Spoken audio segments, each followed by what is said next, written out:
কিন্তু আবার এই সরকারের মাধ্যমে সব সমস্যার সমাধান হয়ে যাবে এটাও আশা করা। যারা আছেন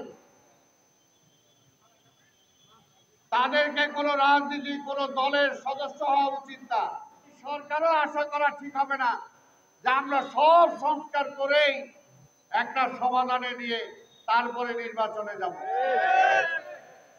আপনারাও আশা করবেন না যে এই সরকারের মাধ্যমে সব সংস্কার হয়ে যাবে। আওয়ামী লীগের মেয়র, আওয়ামী লীগের মন্ত্রী, আওয়ামী লীগের এমপি, আওয়ামী লীগের নেতাদের বালিশের নিচের টাকা, সিন্ধুকের মধ্যে টাকা, মাটির নিচের টাকা, আজকে এই সরকারকে বলবো সেই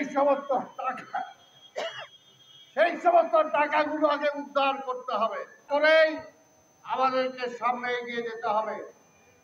আর এই দেশটা কোনোভাবেই গণতন্ত্র ছাড়া, মানুষের ভোটের অধিকার প্রতিষ্ঠা করা ছাড়া, মানুষের মতামত নেওয়া ছাড়া কোনো কিছুই করা সম্ভব না। যে কোনো কিছুই করতে চান জনগণের ম্যান্ডেট অবশ্যই আপনাকে নিতে হবে।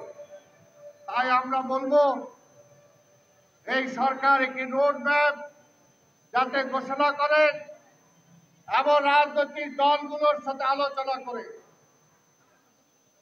কোন সংস্কারটা আগে হবে, কোন সংস্কারটা পরে হবে, সেই ব্যবস্থাটা আমাদেরকে করতে হবে।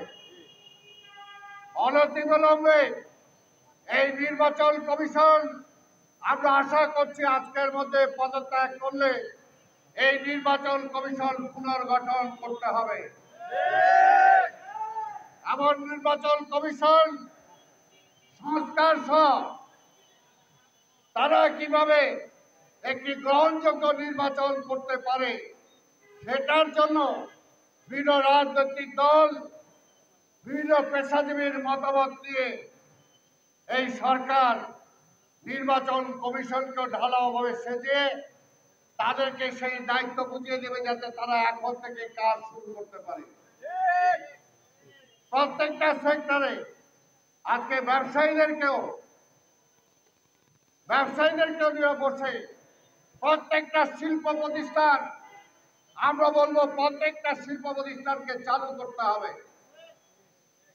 শিল্প প্রতিষ্ঠান বন্ধ থাকলে শ্রমিকদের ক্ষতি হবে, দেশের ক্ষতি হবে।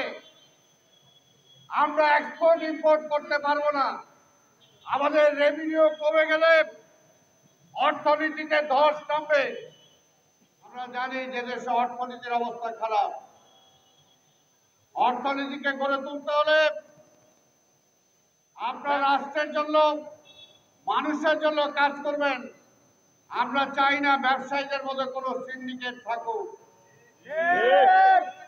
আওয়ামী লীগ সিন্ডিকেট করে হাজারো হাজারো ব্যবসায়ীর গলা টিপে হত্যা করেছে। মুসলিমের নাম করা কয়েকজন ব্যবসায়ী সকল মুনাফা নিয়ে গিয়েছে। আমরা সেটা চাই না। এই দেশকে বাঁচাতে হলে সবাইকে বাঁচাতে হবে। ঋণের বোঝায় জর্জরিত করেছে আমাদেরকে। এই ঋণের বোঝা আমাদের মাথার উপর চেপে আছে।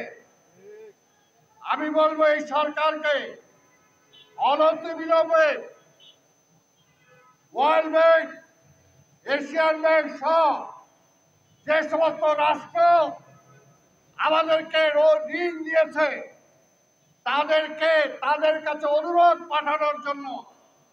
যেহেতু শেখ হাসিনা আমাদের অর্থনীতিকে ধ্বংস করে দিয়েছে, তাই আগামী 2 থেকে 5 বছর যাতে সেই ঋণের যেটা সুদ আমাদেরকে এখনই দিতে হবে, আগামী 5 বছর যাতে সেই সমস্ত সুদের থেকে আমাদেরকে মওকুফ করে দেয়। আজকে আমরা জানি আজকে প্রধান উপদেষ্টা তার সারা বিশ্বব্যাপী একটি ভালো গ্রহণযোগ্য ভূমিকা আছে। তিনি যদি প্রত্যেকটা রাষ্ট্রের সাথে, ওয়ার্ল্ড ব্যাংকের সাথে, এশিয়া ব্যাংকের সাথে, আরো যে সমস্ত ব্যাংক আছে তাদের সাথে যদি কথা বলে, রাষ্ট্রের সাথে কথা বলেন। এই মুহূর্তে সেই ঋণের টাকা শোধ করার মতো আমাদের টাকা নাই। যদি উনি সময় চান, আমি বিশ্বাস করি অবশ্যই সেই সমস্ত সংস্থা তাকে সময় দিবেন। কিন্তু নতুন করে ঋণ এনে ঋণের বোঝা আরো চাপায় আওয়ামী লীগের কাছে বিভিন্ন ব্যাংক থেকে যারা টাকা দিয়েছে সেই সমস্ত কোটিপতি ঋণ খেলাপি যারা আছেন অনতিবিলম্বে তাদেরকে আইনের আওতায় এনে তাদের থেকে টাকা উদ্ধার করতে হবে এবং সেই টাকা দিয়েই বাংলাদেশের বাজেট করা সম্ভব হবে। আমরা দেখেছি তাহলেই সম্ভব আজকে এই দেশে অর্থনীতিকে দাঁড় করানো। আর রাজনৈতিকভাবে কোনো ভেদাভেদ অবশ্যই আমরা চাই না। এই আন্দোলনে এই সংগ্রামে যারা আমরা অংশগ্রহণ করেছি, আমাদের নেতা দেশনায়ক তারেক রহমান গতকালকেও বলেছেন আমরা দেশের মানুষের জন্য লড়াই করেছি। কাজে দেশের মানুষের কোনো ক্ষতি হোক, কোনো ব্যবসা প্রতিষ্ঠান ক্ষতি হোক, কোনো সামাজিক কোনো প্রতিষ্ঠান ক্ষতি হোক, কোনো অর্থনৈতিক প্রতিষ্ঠান ক্ষতি হোক, সেটা কোনোভাবে আমরা চাই না। আমাদের কোথাও সমস্যা